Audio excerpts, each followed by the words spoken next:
ये आज का वीडियो 11th बायोलॉजी का चौथा चैप्टर है। इस चौथे चैप्टर में आप वर्गीकरण विज्ञान एवं द्विनामकरण पद्धति को सीखेंगे और इसमें बहुत छोटा सा है, ये ज़्यादा बड़ा नहीं है। इसमें आप और भी सीखेंगे कि क्या क्या कैसे कैसे वर्गीकरण किया जाता है, वर्गीकरण के जनक कौन है, पिता कौन है, इसके बारे में आप जानेंगे। और विशेष रूप से आप ये जानेंगे कि इसमें कैसे जगत का वर्गीकरण किया गया, जीव जगत का वर्गीकरण किया गया और उसके कौन कौन सी जातियों की संकल्पना की गई, वर्ग की क्रमबद्धता क्या है, ठीक है, द्विनामकरण पद्धति क्या है। जो आपके कोर्स में इस साल आपके कोर्स में कोरोना महामारी की वजह से 30% सिलेबस कम कर दिया गया है, जिसके कारण से सिर्फ आपको पढ़ना है, क्या पढ़ना है, जातियों की संकल्पना एवं वर्गीय क्रमबद्धता, ये दो, और तीसरा है वैज्ञानिक द्विनामकरण पद्धति। ये चीज़ें समझनी है। इसके साथ साथ आपको इसको समझने के लिए वर्गीकरण विज्ञान क्या है, वर्गीकी क्या है, ठीक है, इसको थोड़ा सा समझ लेते हैं। तो वर्गीकरण विज्ञान परिभाषा आप जान जाइए कि वर्गीकरण विज्ञान, जिसे इंग्लिश में बोलते हैं सिस्टमेटिक, क्या है।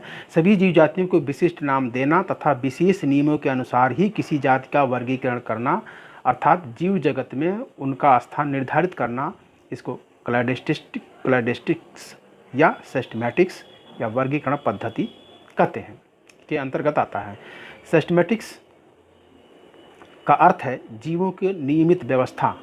यह जीव विज्ञान की एक शाखा है, ठीक है। कहने का मतलब यह है कि जीवों की नियमित व्यवस्था, उनके किसी में उनके विशेष नियमों के अनुसार उनको किसी एक वर्गीकरण के अंतर्गत करना, जीव जगत में उनका स्थान निर्धारित करना, क्लैडिस्टिक्स या इसी को बोलते हैं सिस्टमेटिक्स, ठीक है, जिसके वर्गीकरण पद्धति बोलते हैं, वो इससे अंतर्गत आ जाता है।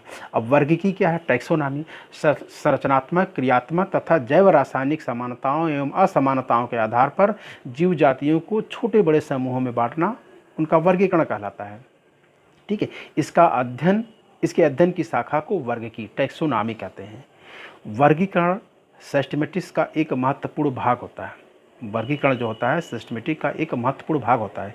इसके दो प्रमुख पहलू होते हैं, एक होता है लघु वर्गीकरण, एक होता है गुरु वर्गीकरण, बड़ा होता है। लघु वर्गीकरण में जीव जातियों की स्पष्ट पहचान अर्थात जाति निर्धारण में किया जाता है, और गुरु वर्गीकरण में जीव जातियों को छोटे बड़े समूहों में वर्गीकृत किया जाता है, ठीक है। वर्गीकरण के उद्देश्य क्या है, यह हमने पिछले वीडियो में बता दिया था कि वर्गीकरण का उद्देश्य या उसकी आवश्यकता है कि अध्ययन की सुविधा, इससे अध्ययन की सुविधा होती है। वर्गीकरण का प्रथम उद्देश्य यही है कि वह अध्ययन की सुविधा, ठीक है। दूसरा उद्देश्य ये है कि महत्वपूर्ण उद्देश्य दूसरा होता है कि विविध जीव जातियों को मौलिक अर्थात प्राकृतिक या जात वृत्ति संबंधों का स्पष्ट बोध करवाना, यानी कि उनकी उत्पत्ति कैसे हुई, उनके पूर्वज कौन कौन से हैं, ठीक है। तो कहने का मतलब ये है कि आप जब जानते रहेंगे वर्गीकरण के उद्देश्य को, तो आपको पता चलेगा कि इससे ये सुविधाएं होती हैं। वर्गीकरण एवं वर्गीकरण पद्धति, थोड़ा सा इसके बारे में समझ लेते हैं कि टैक्सोनॉमी या सिस्टमेटिक्स क्या है। वर्गीकी एवं वर्गीकरण विज्ञान एक दूसरे के पूरक हैं। यद्यपि इन शब्दों का प्रयोग पर्यायवाची के रूप में किया जाता है, परंतु वास्तव में इन दोनों यानी वर्गीकी और वर्गीकरण पद्धति के अलग अलग अध्ययन क्षेत्र हैं, ठीक है। वर्गीकी टैक्सोनॉमी के अंतर्गत जीवों का वर्णन, नामकरण, पहचान तथा उनके वर्गीकरण में प्रयुक्त विधियों, नियम एवं सिद्धांतों का अध्ययन किया जाता है। ये देख लो क्या क्या होता है, इम्पॉर्टेंट है ये, ठीक है। इसके अंतर्गत क्या क्या होता है, वर्णन, अंतर्गत जीवों का वर्णन किया जाता है, पहचान की जाती है, उनके वर्गीकरण में प्रयुक्त विधियों, ठीक है, प्रयुक्त विधियों, नियम एवं सिद्धांतों का अध्ययन किया जाता है, ठीक। और जबकि वर्गीकरण में क्या होता है, विज्ञान के अंतर्गत वर्गीकी के साथ साथ जीवों की विविधता, तुलनात्मक एवं विकासात्मक आकार की विकासात्मक एवं जाति वृत्तीय संबंधों का अध्ययन किया जाता है, ठीक। फिर से एक बार देख लो, वर्गीकी के अंतर्गत जीवों का वर्णन किया जाता है, उनका नामकरण किया जाता है, पहचान किया जाता है और उनके वर्गीकरण में प्रयुक्त विधियों, नियम एवं सिद्धांतों का अध्ययन किया जाता है। और जबकि वर्गीकरण में क्या होता है, वर्गीकरण विज्ञान के अंतर्गत वर्गीकी के साथ साथ उसमें वर्गीकी को भी इंक्लूड कर लिया जाता है। वर्गीकी के साथ साथ जीवों की विविधता, उनके तुलनात्मक एवं विकासात्मक एवं जाति वृत्तीय संबंधों का अध्ययन किया जाता है, जो जीवों के तुलनात्मक, आकारिकी, शारीरिकी, पारिस्थितिकी, कार्यकी एवं जैव रसायन इत्यादि लक्षणों पर आधारित होते हैं। इस प्रकार वर्गीकी जीवों के वर्गीकरण के नियमों एवं सिद्धांतों से संबंधित है। वर्गीकी किससे संबंधित है? जीवों के वर्गीकरण के नियमों एवं सिद्धांतों से संबंधित है, टैक्सोनॉमी। और जबकि वर्गीकरण क्या है? वर्गीकरण विज्ञान जीवों के प्रकार, विविधताओं, उनके बीच विकासीय संबंधों का वैज्ञानिक अध्ययन है। ठीक है, देखा ना, वर्गीकरण विज्ञान क्या है और वर्गीकी क्या है, समझ में आ गया। वर्गीकी मतलब जीवों के वर्गीकरण के नियम एवं सिद्धांतों से संबंधित है। वर्गीकी में नियम और सिद्धांत को अध्ययन किया जाता है, और वर्गीकरण में जीवों के प्रकार क्या हैं, उनकी विविधता है, कितने प्रकार के जीव हैं, उनके बीच क्या क्या विकासी संबंध है, उसके पूर्वज कौन है, किस पूर्वज से कौन से जंतुओं की उत्पत्ति हुई है, ये सब अध्ययन किया जाता है वर्गीकरण विज्ञान में। इस प्रकार वर्गीकरण विज्ञान में वर्गीकी के साथ साथ जाति वृत्ति भी निहित है, यानी कि वर्गीकरण विज्ञान में उसकी जाति वृत्ति भी निहित होती है। अब वर्गीकरण का संक्षिप्त इतिहास कोर्स हटा दिया गया, लेकिन एक चीज़ जान लीजिए कि कुछ एक नंबर क्वेश्चन पूछे जाते हैं। जैसे अरस्तु को हमने ये पहले शुरुआत में बताया, अरस्तु को जंतु विज्ञान का पिता कहा जाता है, ये मैं बता चुका हूँ आपको, तो ये ज़्यादा जानने की जरूरत नहीं है।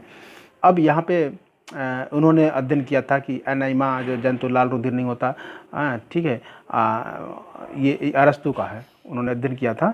एनाइमा उन जंतुओं का है जिनमें लाल रुधिर नहीं होता, जैसे कि स्पंज, नाइडेरिया, मोलस्का।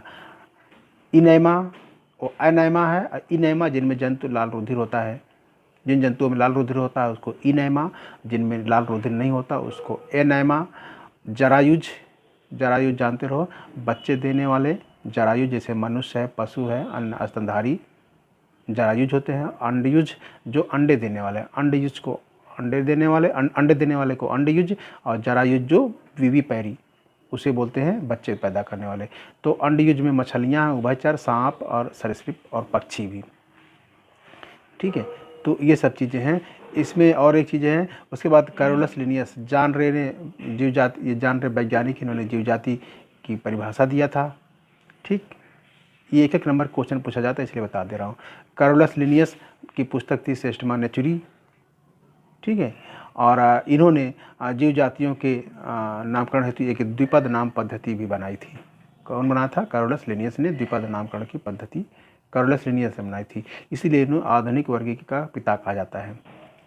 ठीक, अब यहाँ पर इस साल कोरोना महामारी की वजह से यूपी बोर्ड ने आपके लिए जो सिलेबस दिया है, इसमें ये इम्पॉर्टेंट है।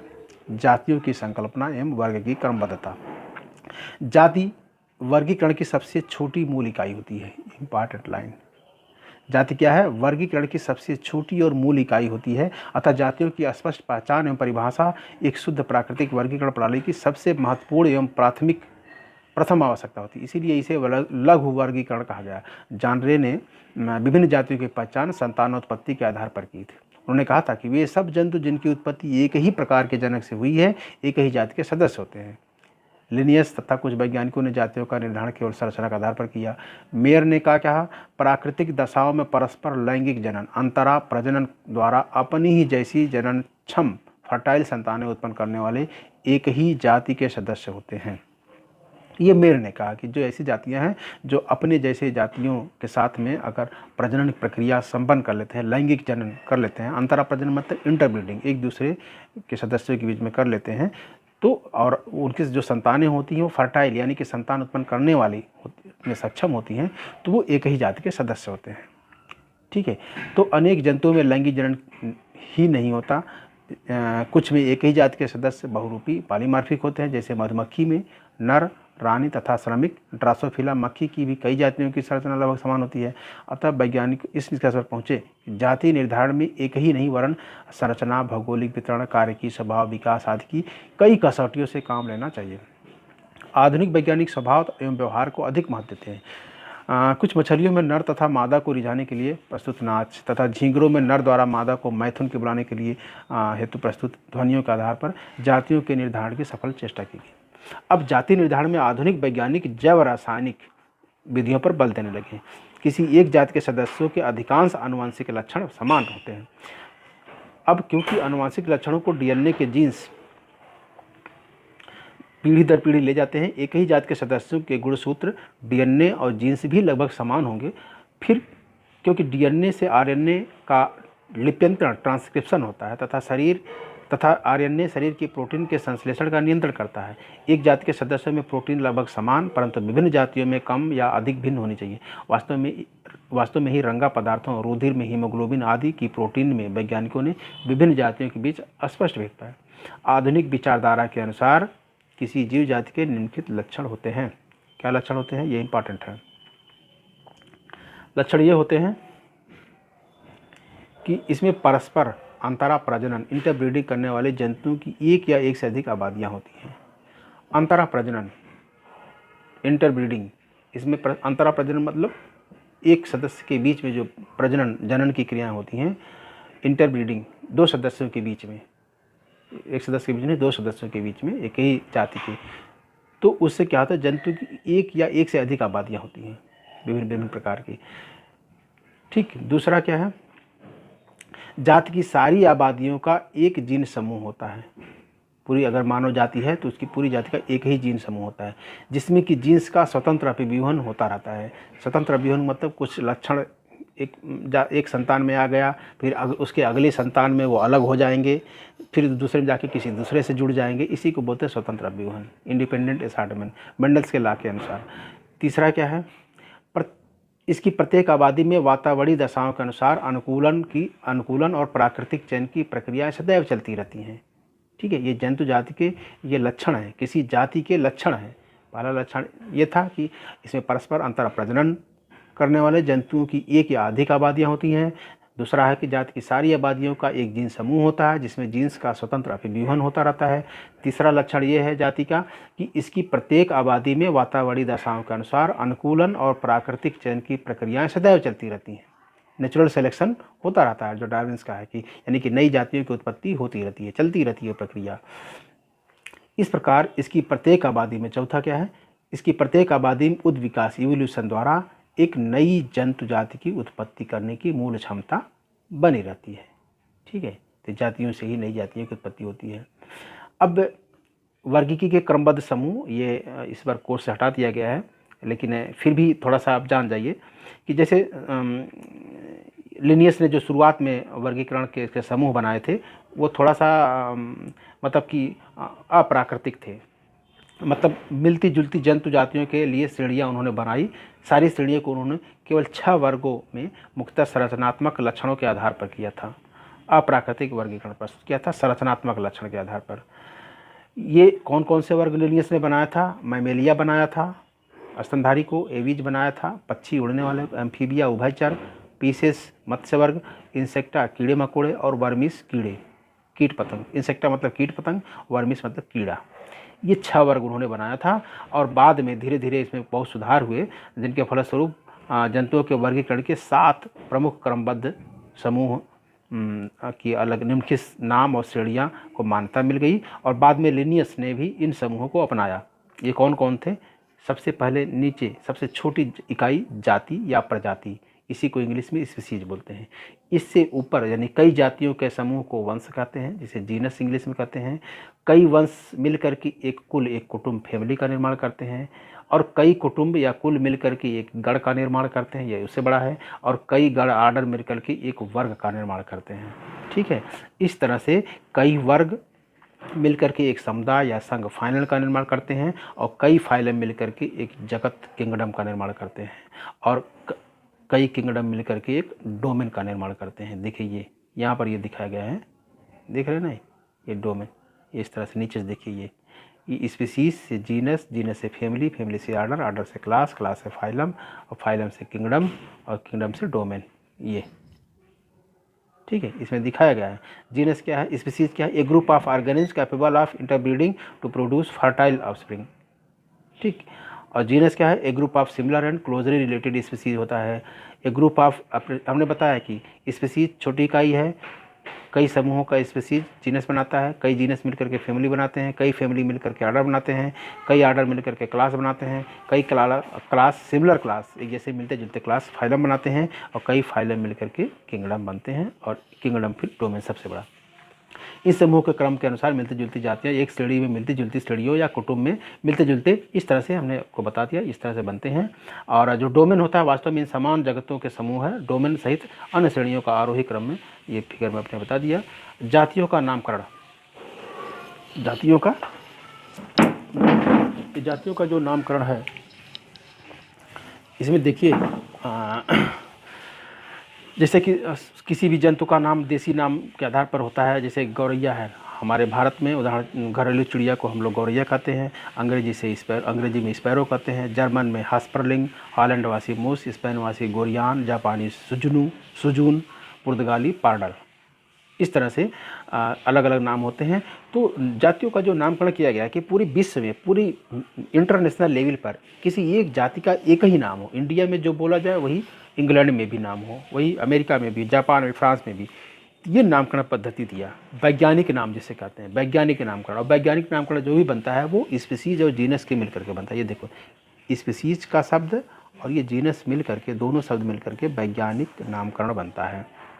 ठीक, यहाँ पर देखिए वैज्ञानिक नाम यानी कि द्विनामकरण पद्धति, परीक्षा में पूछा जाता है, इंपॉर्टेंट है। द्विनामकरण पद्धति, binomial system of nomenclature. Linnaeus ने अपनी पुस्तक सिस्टमा नेचुरी, पुस्तक भी पूछा जाता है कभी, सिस्टमा नेचुरी किसने लिखा? लिनियस ने लिखा। 10वें संस्करण में जीव जातियों का नामकरण एक नई विधि से किया। जैसे कुछ लोगों बेटों के नाम से पिता का नाम जोड़ने की प्रथा होती है, वैसे ही लिनियस ने प्रत्येक जाति को दोहरा नाम दिया।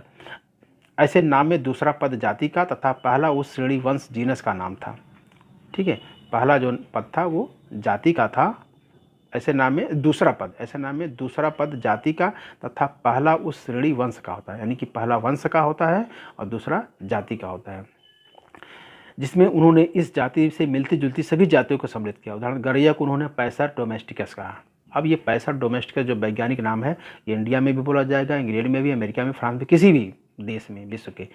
मानव का होमो सैपियंस है, तो होमो क्या है? ये जीनस है, और सैपियंस क्या है? स्पीसीज है, जाति है। यहाँ पर भी पैसर क्या है? जीनस है, और डोमेस्टिकस क्या है? ये स्पीसीज है। ठीक है, कुत्ते को कैनिस फैमिलियरिस, ये वैज्ञानिक नाम है। कैनिस फैमिलियरिस ये कुत्ते का नाम है, वैज्ञानिक नाम। कैनिस जीनस है और फैमिलियरिस स्पीसीज है। नामकरण की इसी प्रणाली को द्विपद नामकरण, द्विपद मतलब दो पद, एक जीनस पद एक स्पीसीज पद, इसीलिए द्विपद नाम, इसी को शार्ट में द्विनामकरण पद्धति भी कहते हैं। तो द्विनामकरण पद्धति को किसने दिया था? लिनियस ने दिया था। 1 नंबर में पूछा जाता है, 2 नंबर में पूछा जाता है। किसी भी नए पौधे या जंतु जाति की खोज होने पर नामकरण के लिए आधुनिक वैज्ञानिक इसी विधि का उपयोग करते हैं। जीव जातियों के इसके अनुसार निर्धारित नाम देसी नामों से विपरीत अंतर्राष्ट्रीय वैज्ञानिक नाम होते हैं। ठीक है, और एक त्रिपद नाम, कहीं कहीं त्रिपद नाम दिया जाता है। उपजातियाँ स्पीसीज, सब स्पीसीज होती हैं।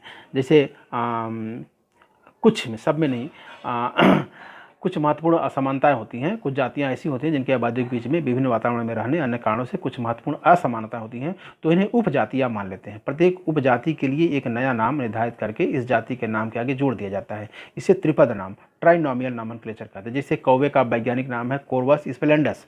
भारत, लंका तथा बर्मा में कौवे की स्थानीय आबादियाँ हैं जिनमें कुछ अंतर होते हैं, अतः भारतीय कौवे को कोरवस स्प्लेंडस 2 बार कहा जाता है।